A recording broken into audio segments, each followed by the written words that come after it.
All right, hey, I'm Carla. So I'm too glad that worked out.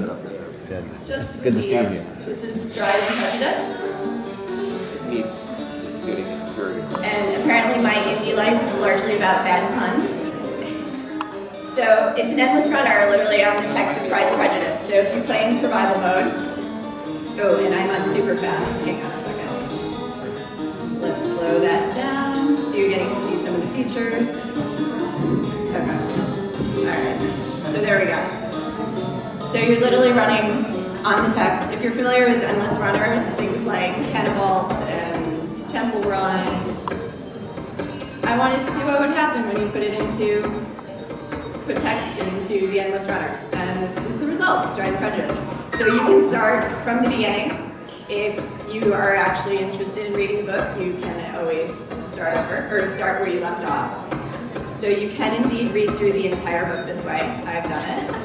It takes about 3.5 to 4 hours, depending on how persistent you are, and I'm really bad, I die a lot. And then, like in e-reader fashion, you can additionally have different text colors, so you can have white on black. You can have my favorite sepia, and just speed this up. And so, yeah. That is it. We released on Thursday and had an extraordinary press reception that we were covered in Macworld, Touch Arcade, Pocket Gamer, The Guardian, the press that just doesn't normally cover educational games in any way, shape, or form. And it was largely because this is such a novel concept that we really caught the attention of a lot of people. So that's Stride Prejudice.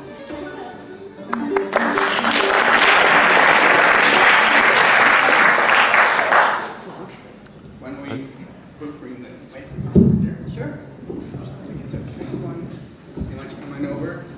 Any feedback? I'm going back and I'll come back to you. I think she's more relevant.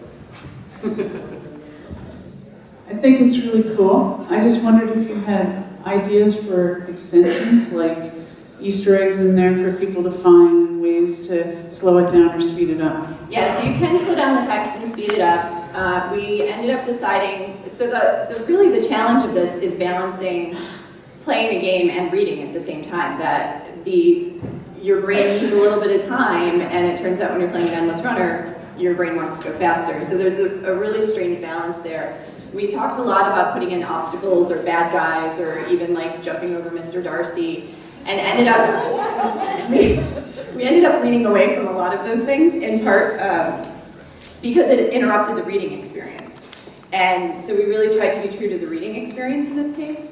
We're kicking around doing some other ideas. We could obviously keep running with the puns and go with like Anna Karenina and Frankenstein.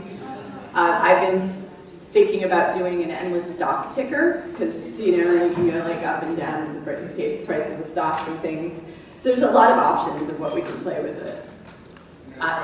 I'm curious what your experience is with testing with people, how their experience of the book is changed by reading it as an endless runner. So the really flattering thing is multiple people have said to me at this point, they're reading it and they never would have touched Pride and Prejudice otherwise. And this includes like hardcore gamers who, literally like one friend said, his wife was like, "Who are you and what have you done with my husband?" Because he is now several chapters into the book on the game.